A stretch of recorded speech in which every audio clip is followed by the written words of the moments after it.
Question number 6 है, यदि समुच्चय A इजिकल टू 0 1 है और B है आपका 2 3, तो A इंटरसेक्शन B का मान होगा। ऑप्शन है समुच्चय 0, B है आपका 1 2, C है 0 3 या फिर रिक्त समुच्चय। तो देखिए A इंटरसेक्शन B का मान पूछा गया है।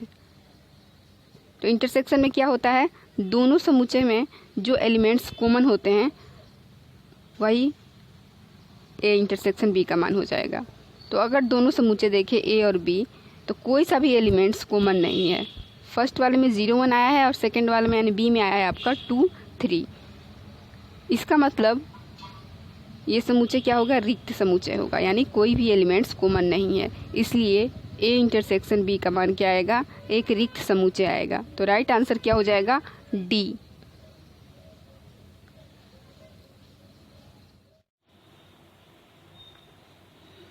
तो कैसे निकालेंगे, सबसे पहले हम ओमेगा 6 8 और ओमेगा 7 का मान अलग से निकाल लेते हैं। तो देखिए ओमेगा 6 को क्या लिख सकते हैं, ओमेगा क्यूब का स्क्वायर।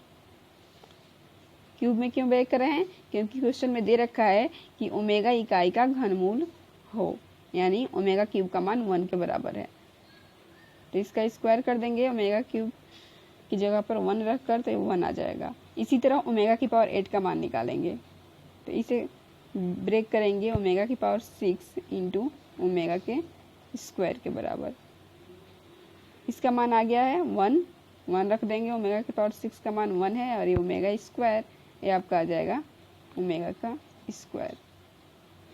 इसी तरह हम ओमेगा की पावर 7 का मान निकालें तो क्या आ जाएगा, ओमेगा और ओमेगा की पावर 6, इसका मान 1 है और आपका ओमेगा बच जाएगा। ठीक है, तो टोटल क्या निकल कर आ गया, 1 सेम रहेगा। ओमेगा की पावर 6 का मान आया है आपका 1, ओमेगा की पावर 8 का मान क्या आया था, ओमेगा स्क्वायर। फिर से ओमेगा की पावर 6 का मान 1 रखेंगे, ये ओमेगा क्यूब है, इसका मान 1 हो जाएगा। और ओमेगा की पावर 7 का मान ओमेगा, और यहाँ पर फिर से आपका ओमेगा की पावर 8 का मान क्या आएगा, ओमेगा का स्क्वायर। और ओमेगा की पावर 7 का मान फिर से ओमेगा आ गया यहाँ पर, और ये 1 आ गया। ठीक है, अब इस डिटर्मिनेंट को सॉल्व करेंगे। तो सॉल्व करने से पहले अगर हम इस वाले टर्म को और इस वाले टर्म को 0 कर लें तो डिटर्मिनेंट और जल्दी सॉल्व हो जाएगा बिना परेशानी के। तो कैसे करेंगे इसे, देखिए C1 की जगह पर क्या रखेंगे, C1 माइनस C2। C1 कौन सा है, ये वाला भाग, और C2 है आपका ये। तो चलिए रख लेते हैं। यहाँ पर देखिए C1 की जगह पर रखना है C1 माइनस C2। तो C1 है आपका 1, 1 माइनस 1 करेंगे तो 0 आ जाएगा, और ये आपका सेम रहेगा। फिर से यहाँ पर 1 माइनस 1 कर देंगे, ये 0, ये 1 और ये ओमेगा। यहाँ पर हो जाएगा आपका ओमेगा स्क्वायर माइनस ओमेगा, ये हो गया आपका ओमेगा स्क्वायर माइनस ओमेगा, और ओमेगा और 1 सेम रहेगा। अब क्या करेंगे, इसे सॉल्व कर लेंगे। ठीक है, तो फाइनली हमें क्या मिल गया, 0 1 और यहाँ पर आ गया आपका ओमेगा का स्क्वायर। 0 1 ओमेगा, और ये आपका है ओमेगा स्क्वायर माइनस ओमेगा, और यहाँ पर ओमेगा आ जाएगा, और ये आपका 1। अब इस डिटर्मिनेंट को सॉल्व करेंगे। तो इसके लिए क्या करेंगे, देखिए सबसे पहले प्लस 0 लेंगे, और इसके ब्रैकेट के अंदर जो भी पार्ट आएगा वो 0 हो जाएगा, क्योंकि 0 की मल्टीप्लाई इसमें करेंगे तो ये 0 हो जाएगा। तो इस वाले पार्ट को छोड़ देते हैं। प्लस के बाद यहाँ पर माइनस में अब 1 आएगा। अब क्या करेंगे, इस वाले रो को और फर्स्ट कॉलम को छोड़ देंगे, यानी आपका ये आ जाएगा, जब 0 की मल्टीप्लाई 1 में करेंगे तो 1, जीरो आ गया यहाँ पर, माइनस ओमेगा की मल्टीप्लाई कर देंगे इस वाले पार्ट में, तो आपका ये हो जाएगा ओमेगा का क्यूब, और ये माइनस माइनस प्लस हो जाएगा ओमेगा का स्क्वायर। अब यहाँ पर प्लस के ओमेगा स्क्वायर आ जाएगा ये वाला पार्ट।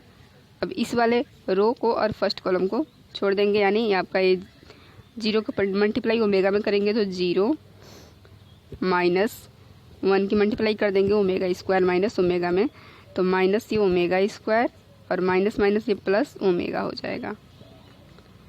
ठीक है, अब यहाँ पर अगर देखें तो ये वाला पार्ट तो हो गया जीरो, और ये माइनस माइनस हो जाएगा ये plus omega cube minus omega square, यानी फाइनली आपको क्या मिल गया, ये आपका है ओमेगा क्यूब माइनस का था और ये प्लस ओमेगा स्क्वायर, और ये आपका इधर था omega square minus omega square plus में ओमेगा। तो देखिए ओमेगा क्यूब का मान क्या है, -1 प्लस ओमेगा स्क्वायर, और ओमेगा स्क्वायर का मल्टीप्लाई अंदर कर देंगे तो आपका ये हो जाएगा माइनस के ओमेगा की पावर 4 प्लस के ओमेगा क्यूब। अब इस माइनस की मल्टीप्लाई अंदर कर देते हैं, ये +1 माइनस ओमेगा स्क्वायर, और यहाँ पर अगर देखें तो ये आपका ओमेगा क्यूब का मान 1 हो जाएगा, यानी माइनस ओमेगा बच जाएगा, और ये है आपका ओमेगा क्यूब, यानी इसका मान होता है 1 यानी +1। तो 1 + 1 आपका हो गया ये 2, यहाँ पर माइनस अगर कॉमन कर लेंगे तो ये हो जाएगा आपका ओमेगा स्क्वायर प्लस ओमेगा। ठीक है, अब एक रिलेशन होता है फ्रेंड्स, सबसे पहले क्या मिला हमें 2 minus omega square plus omega. तो रिलेशन क्या होता है कि 1 प्लस ओमेगा स्क्वायर का मान 0 के बराबर होता है। ये फॉर्मूला होता है, आपको पता होना चाहिए। एक तो 1 प्लस ओमेगा स्क्वायर का मान 0 होता है, और ओमेगा क्यूब का मान क्या होता है, 1 होता है। ये दोनों बात याद रखना। तो यहाँ पर हम इसका यूज करेंगे। देखिए ओमेगा प्लस ओमेगा स्क्वायर का मान अगर हम यहाँ से निकालें तो क्या आ जाएगा, -1। तो यहाँ पर 2 माइनस, और यहाँ पर क्या आ जाएगा, -1। तो ये 2 माइनस की मल्टीप्लाई अंदर करेंगे तो +1 यानी 3। तो राइट आंसर हो जाएगा आपका D, 3rd। बहुत इंपॉर्टेंट क्वेश्चन है, इस तरह के क्वेश्चन पूछे जाने का पूरा चांस है। ठीक है, तो यहाँ पर 2 फॉर्मूला आपको याद रखना है। ओमेगा क्यूब का मान 1 होता है, 1 plus omega square plus omega का मान क्या होता है, 0 के बराबर होता है। इस दोनों फॉर्मूला का यहाँ पर यूज किया गया है और फाइंड किया गया है इस डिटर्मिनेट का मान। तो फ्रेंड्स ये बहुत इंपॉर्टेंट क्वेश्चन था। अगर वीडियो अच्छी लगी, क्वेश्चन नंबर 2 है, यदि x + 1 y - 1 = 2, 1, तब x तथा y के मान होंगे। ऑप्शन दे रखा है x = 3, y = 0, b है x = 1, y = 2, c है x = 1, y = 0, और d क्या है, x = 2 और y = 1। तो कैसे करेंगे इसे, यहाँ पर देखिए अगर ये वाला टर्म 2 और ये 1 आ जाए तो किसके बराबर ये हो जाएगा, मैट्रिक्स 2 1 के।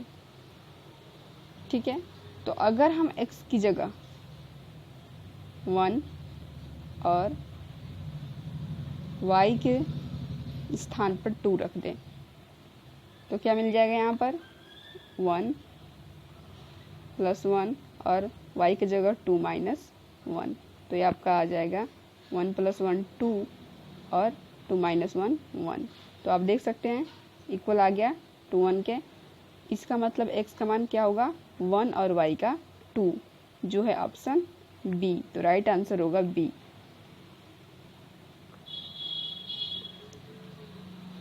क्वेश्चन नंबर 3rd है, यदि किसी गुणोत्तर श्रेणी के प्रथम पद 2 तथा द्वितीय पद 4 हो तो उसका पांचवा पद होगा। ऑप्शन है ए 16, बी 8, सी 32 या फिर 64। तो क्या दे रखा है? गुणोत्तर श्रेणी का प्रथम पद यानी ए मान लेते हैं, दे रखा है 2 तथा द्वितीय पद दे रखा है आपका 4। तो सर्वानुपात क्या हो जाएगा? सर्वानुपात आपका हो जाएगा 2। 4 को 2 से क्या करेंगे? डिवाइड कर देंगे, यानी द्वितीय पद को प्रथम पद से जब डिवाइड करेंगे तो आपका 2 आ जाएगा सर्वानुपात। अब हमसे पूछा गया है पांचवा पद होगा, तो पांचवा पद का फॉर्मूला का क्या होता है? पहले तो Tn का फॉर्मूला होता है a r की पावर n-1, जहाँ पर a क्या है? प्रथम पद, r है सर्वानुपात, n है पदों की संख्या और -1।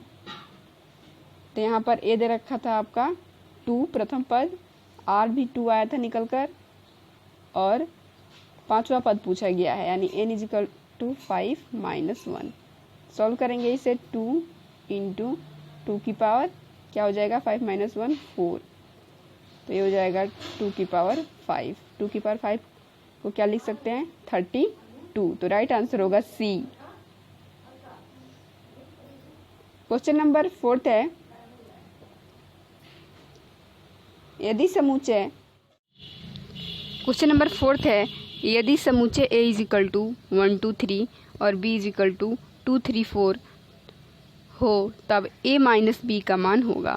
ऑप्शन है a 1, b 1 3 3, c है आपका 2 3 4 या फिर 1 2 3 4।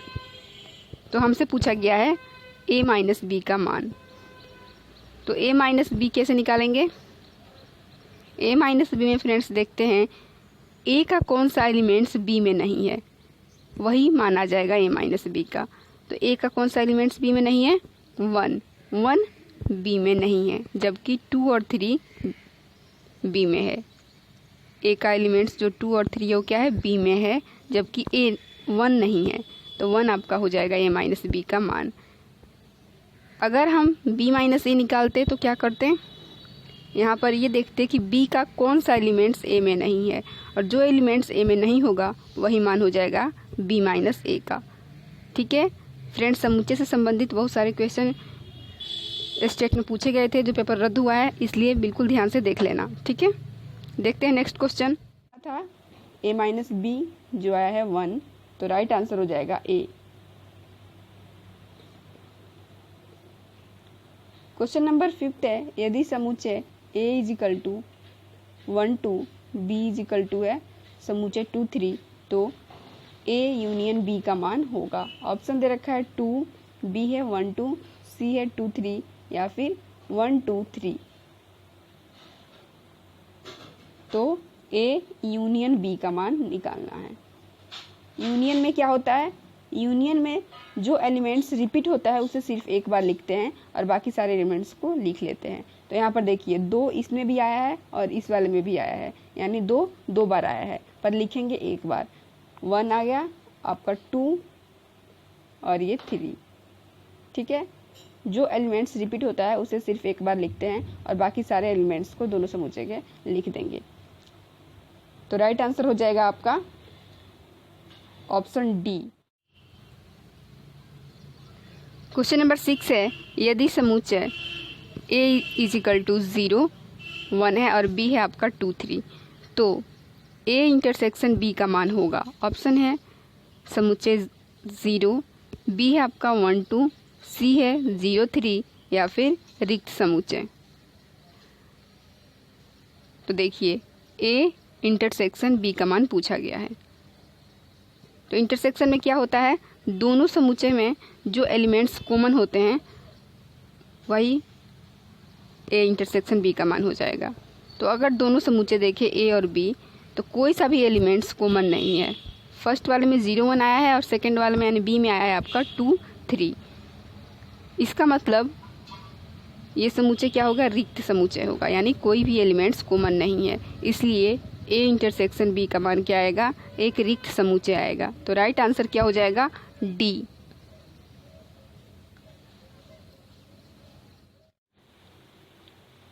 क्वेश्चन नंबर 8 है, यदि किसी त्रिभुज की भुजाएं 3, 4, 5 सेमी है तो उसके परिवृत्त की त्रिज्या होगी। ऑप्शन है ए 3 सेंटीमीटर, बी 4 सेंटीमीटर, सी 5 सेंटीमीटर या फिर 2 सही 1/2 सेंटीमीटर।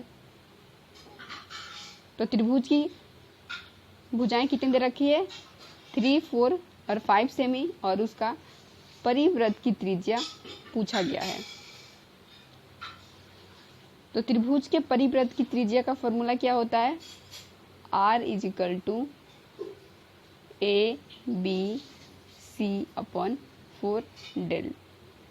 ABC क्या है, त्रिभुज के भुजाएं हैं और यहाँ पर डेल्टा है आपका त्रिभुज का क्षेत्रफल। तो सबसे पहले हम त्रिभुज का क्षेत्रफल निकालते हैं। तो त्रिभुज के क्षेत्रफल का फॉर्मूला होता है अंडर द रूट में S -A S -B और S -C। ये हीरोज फार्मूला बोला जाता है, आपको पता होगा ये। इसे ही यूज करके हम क्षेत्रफल निकालेंगे। तो यहाँ पर सबसे पहले हमें चाहिए S क्या है, अर्ध परिमाप। S को क्या लिख सकते हैं हम, A B + C अपॉन में 2। A दे रखा है 3 + 4 7 और 7 + 2 आपका हो जाएगा 12, यानी 12 को 2 से डिवाइड कर देंगे तो 6 मिल जाएगा, यानी अर्ध परिमाप कितना मिल गया, 6। तो अब हम क्षेत्रफल कैसे निकालेंगे, देखिए ये आपका हो जाएगा S का मान आया है आपका 6 और S -A यानी 6 - 3 3, S -B यानी 6 - 4 2 और S -C यानी 6 - 5 यानी 1। तो ये क्या हो जाएगा आपका 6 × 6 यानी ये आपका निकल कर आ जाएगा 6। तो क्षेत्रफल भी कितना आ गया, 6 सेंटीमीटर स्क्वायर। अब हम क्या करेंगे, परिवृत्त की त्रिज्या निकाल लेंगे। अभी बताई थी फॉर्मूला होता है आपका ABC/4 डेल। ए है आपका 3 × 4 × 5 यानी 60 हो जाएगा ये आपका, और ये 4 और डेल का मान क्या आया था 6। ये आपका 10 बार में कैंसिल हो जाएगा और इसे क्या लिख सकते हैं 5/2 यानी 2.5 सेंटीमीटर होगा परिवृत्त की त्रिज्या। वेरी इंपॉर्टेंट, इस फॉर्मूला को याद रखिएगा, क्वेश्चन में वेरी इंपॉर्टेंट क्वेश्चन, इस तरह के क्वेश्चन पूछे जाने के पूरा चांस है। और याद रखिएगा हमेशा परिवृत्त की त्रिज्या का फॉर्मूला ABC/4 डेल होता है। नेक्स्ट क्वेश्चन, क्वेश्चन नंबर 9 है, यदि किसी त्रिभुज की भुजाएं 3, 4, 5 सेंटीमीटर हो तो उसके अंतःवृत्त की त्रिज्या होगी। ऑप्शन है A 1 सेंटीमीटर, B 1 सही 1/2 सेंटीमीटर, C 2 सेंटीमीटर या फिर 2 सही 1/2 सेंटीमीटर। तो यहाँ पर देख सकते हैं आप, अब क्या है, अंतःवृत्त की त्रिज्या पूछी गई है और इससे पीछे वाला जो क्वेश्चन था उसमें परिवृत्त की त्रिज्या पूछी गई थी। तो अंतःवृत्त की त्रिज्या का फॉर्मूला क्या होता है, ये होता है आपका डेल अपॉन S। तो डेल का मान अभी निकाले थे हम, उसने भी भुजाएं 3, 4, 5 ही दे रखा था, तो आपका ये 6 निकल कर आया था और ये आपका है अर्ध परिमाप, ये भी 6 आएगा, यानी 6 को कैंसिल कर देंगे 1 आ जाएगा आपका अंतःवृत्त की त्रिज्या। तो राइट आंसर हो जाएगा A। देखते हैं नेक्स्ट क्वेश्चन, क्वेश्चन नंबर 10 है, 10i की पावर -101 का मान होगा। ऑप्शन दे रखा है AI, B -i, C 1 या फिर -1। तो i की पावर -101 का मान पता होगा आपको, i² का मान क्या होता है, -1 के बराबर। तो इसे i² में ब्रेक करेंगे।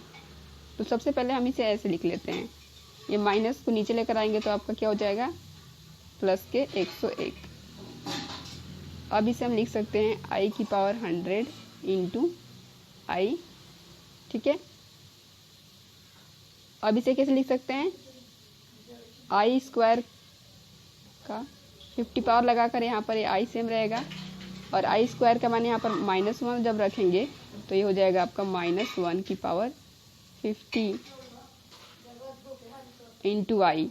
तो आप देख सकते हैं 50 क्या एक सम संख्या है, तो ये प्लस हो जाएगा, यानी आपका मिल जाएगा ये प्लस के 1/i।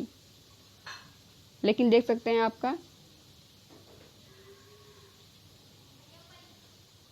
कोई सा भी 1/i में ऑप्शन में नहीं दिया रखा है।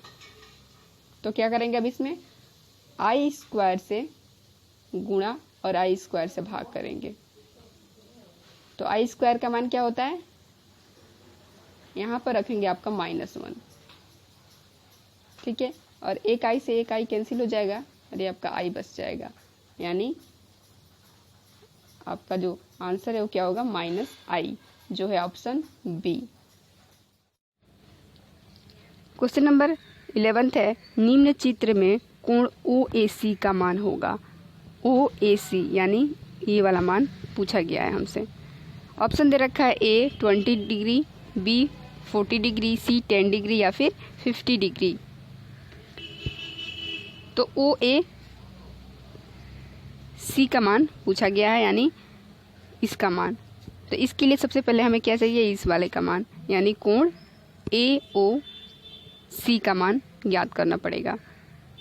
तो अगर हम देखें तो ये क्या है, परिधि पे बना कोण है आपका 100 डिग्री। कोण AC का मान कितना है, 100 डिग्री है। तो अगर हम इस वाले कोण की बात करें, बृहद कोण, यानी कोण AOC एक बृहद कोण है, तो इसका मान कितना हो जाएगा,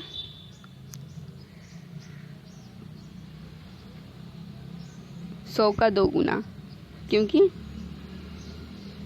केंद्र पर बना कोण परिधि पर बने कोण का डबल होता है, ये एक थ्योरम है। तो आपका ये आ जाएगा 200 डिग्री। बृहद कोण AOC का मान आ गया 200 डिग्री। अगर हम अब इस अधिक कोण का मान निकालें, यानी अधिक कोण AOC, तो कितना हो जाएगा, टोटल कितना होता है ये, यहाँ से यहाँ तक 360 होता है, और 360 में से कितना माइनस करेंगे, ये वाला भाग माइनस कर देंगे, तो आपका कितना आया था, ये 200 आया था। तो यहाँ से माइनस करके आपका मिल जाएगा 160 डिग्री। तो कोण AOC का मान आ गया आपका 160, और इस AOC की बात की गई है जो अधिक कोण है। तो फ्रेंड्स, अगर हम त्रिभुज ACO में देखें तो कोण O हो गया आपका 60 डिग्री, कोण O किसके बराबर हो गया, 160 के बराबर। अब यहाँ पर अगर आप ध्यान से देखें तो कोण A और C का मान क्या होगा, इक्वल होगा, यानी मान लेते हैं इसका मान भी x है और इसका मान भी x डिग्री है। तो त्रिभुज के तीनों कोणों का योग कितना होता है, 180 के बराबर होता है, यानी क्या लिख सकते हैं, कोण A प्लस कोण C प्लस कोण O 180। तो कोण A का मान x मान लेते हैं, कोण C का भी x, और कोण O कितना आया था, 160। ये आपका 180 के बराबर हो गया। ये 2x हो जाएगा आपका इधर, और इधर ये 180 में से माइनस कर देंगे 160, तो आपका आ जाएगा ये 20, यानी x का मान आपका आ गया 10 डिग्री। तो राइट आंसर होगा आपका C। क्वेश्चन नंबर नेक्स्ट है, 0 वृत्त का केंद्र है। चित्र में स्पर्श रेखाएं AP तथा BP एक दूसरे को P पर काटती है, तो x का मान है। ऑप्शन है A 80 degree, B 20 degree, C 75 degree या फिर 60 डिग्री। तो x का मान पूछा गया, इसका मान।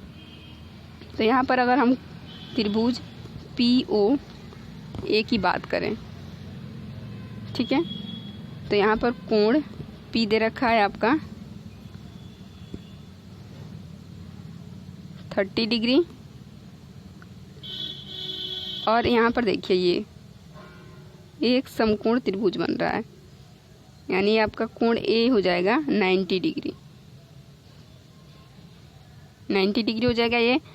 अब यहाँ से हम x का मान निकाल सकते हैं, यानी कोण POA का मान निकाल सकते हैं। तो त्रिभुज के तीनों कोणों का योग कितना होता है? 180 होता है। तो यहाँ पर क्या लिख सकते हैं? 30 प्लस ये आपका आया था 90 डिग्री में है, और यहाँ पर इसे मान लेते हैं x, और ये किसके बराबर हो जाएगा? 180 के। तो इसे प्लस कर देंगे तो आपका आ जाएगा ये 120 degree plus x is equal to 180 degree. तो x इज इक्वल टू क्या हो जाएगा? 180 माइनस 120, यानी आपका ये आ जाएगा 60 डिग्री। तो राइट आंसर होगा डी।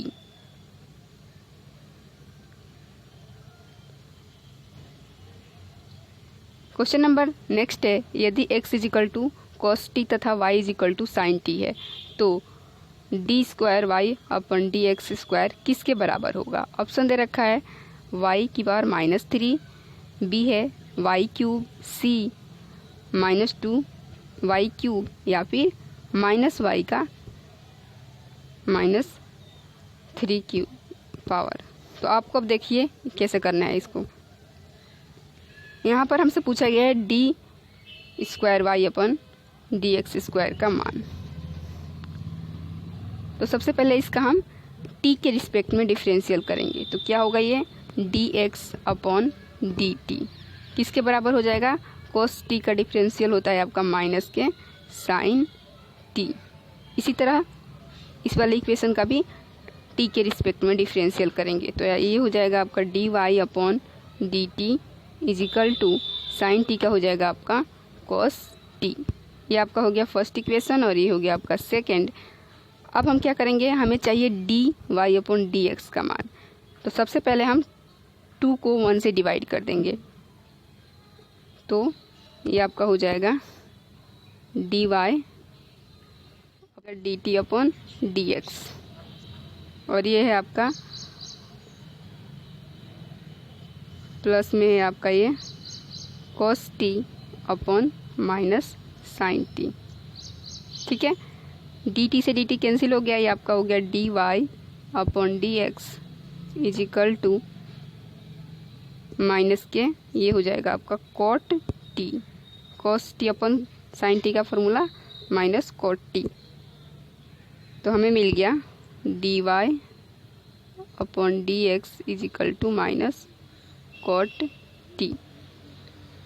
हमें निकालना है D square Y upon D X square का मान। तो यहाँ पर क्या करेंगे? इस इक्वेशन का x के रिस्पेक्ट में डिफरेंशियल करेंगे। याद रखिएगा इस बार हम x के रिस्पेक्ट में करेंगे, तो ये आपका हो जाएगा D two Y upon D X square is equal to cot T का डिफरेंशियल क्या होता है? माइनस के कोसेक स्क्वायर टी हो जाएगा। तो माइनस और माइनस प्लस हो गया, यानी आपका ये हो जाएगा कोसेक स्क्वायर टी। अब यहाँ पर फ्रेंड्स हम क्या कर रहे हैं? x के रिस्पेक्ट में डिफरेंशियल कर रहे हैं, इसलिए t का भी डिफरेंशियल होगा। तो t का डिफरेंशियल हो जाएगा आपका D T upon D x. ठीक है, अब यहाँ पर हम D T upon D X का मान देखेंगे क्या आएगा। अगर इस वाले इक्वेशन को हम देखें तो हमारा क्या आया था? D x upon D T आया था, ये साइन टी के बराबर। कॉस टी का डिफरेंशियल क्या हुआ था? माइनस के साइन टी।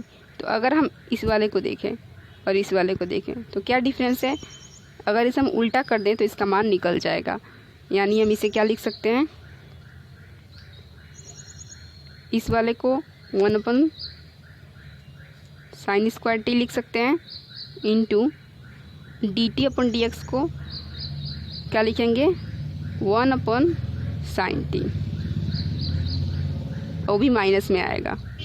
ठीक है, यहाँ से हम निकाले हैं उल्टा कर कर। तो टोटल अगर हम देखें तो क्या आ जाएगा? 1 अपन माइनस के साइन क्यूब टी, यानी D two Y upon D X square का मान आ गया माइनस के 1 अपन साइन क्यूब टी, और साइन टी का मान क्या रखा है y, तो यहाँ पर रख देंगे माइनस में y का क्यूब हो जाएगा क्योंकि साइन का क्यूब हो रहा है। इसे और क्या लिख सकते हैं, ये ऊपर जाकर माइनस में हो जाएगा पावर, यानी राइट आंसर हो जाएगा आपका d माइनस वाई की पावर -3। वेरी इंपॉर्टेंट, ध्यान से देख लेना। क्वेश्चन नंबर 14 है, 40 पारियों के एक बल्लेबाज का औसत 50 रन है। अगर उसके उच्चतम व निम्नतम स्कोर का अंतर 172 है, अगर दोनों पारियों को निकाल दे तो उसका औसत 84 हो जाता है, तो उच्चतम स्कोर होगा। ऑप्शन है ए 160, बी 190, सी 210 या फिर 174। तो यहाँ पर 40 पारियों का औसत दे रखा है 50 रन, यानी 40 पारियों का जो रनों का योगफल है वो कितना हो जाएगा 40 × 50, यानी ये मल्टीप्लाई करके आ जाएगा आपका 2000 रन। ठीक है, अगर उसके उच्चतम व निम्नतम स्कोर का अंतर है वो कितना है 172 है, तो अगर दोनों पारियों को निकाल दें तो उसका औसत है वो 48 हो जाता है। तो उच्चतम स्कोर पूछा गया है, तो दो पारी को निकाल देना है। कौन कौन से, एक उच्चतम और एक निम्नतम पारी को हटा देना है, तो उसका जो औसत है वो 48 हो जाता है। तो टोटल पारी कितना था 40, जिसमें से 2 माइनस कर देना है, 2 को निकाल देना है, तो टोटल ऑफ पारियों की संख्या हो जाएगा 38 और औसत हो जाएगा आपका 48। तो मल्टीप्लाई करके आपका आ जाएगा ये 1824, यानी 2 पारियों को हटा देने पर जो 38 पारी बच जाएगा उसका रनों का योगफल आ जाएगा आपका 1824। तो अब हम क्या करेंगे, 2 पारियाँ जो बचा हुआ है यानी निम्नतम और उच्चतम पारियों का योगफल निकाल सकते हैं।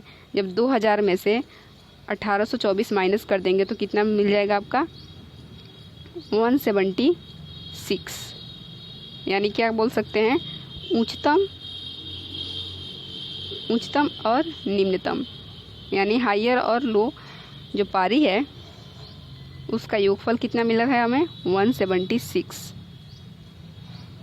और क्वेश्चन में क्या दे रखा है, अंतर दे रखा है, उच्चतम और निम्नतम का अंतर है आपका 172, और हमसे पूछा गया है उच्चतम स्कोर, यानी h का मान निकालना है। तो अगर दोनों को प्लस कर देंगे तो l से l कैंसिल, और यहाँ पर 2h और यहाँ पर आपका आ जाएगा ये 8, ये 4 और ये आपका 3। 2 से इसे कैंसिल करते हैं, 2 1 जा 2, 2 7 जा 14 और 2 4 जा 8, यानी 174। तो उच्चतम स्कोर कितना हो जाएगा 174, तो राइट आंसर होगा डी।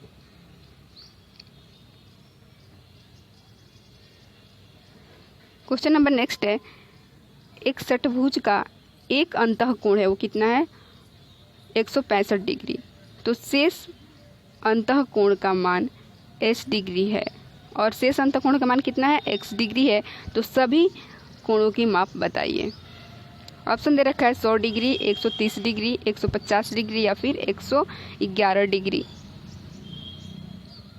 तो षटभुज के एक अंतःकोण का मान 165 डिग्री है और शेष का है आपका x डिग्री। तो अंतःकोणों का योगफल का फॉर्मूला मैं आपको बताई हूँ पहले वीडियो में। अगर अभी तक आपने उस वीडियो को नहीं देखे हैं तो डिस्क्रिप्शन बॉक्स में लिंक है, ज़रूर देखें। ठीक है, तो यहाँ पर अगर हम देखें तो अंतःकोणों का योगफल का फॉर्मूला होता है आपका n - 2 इंटू 180। ठीक है, तो यहाँ पर देखिए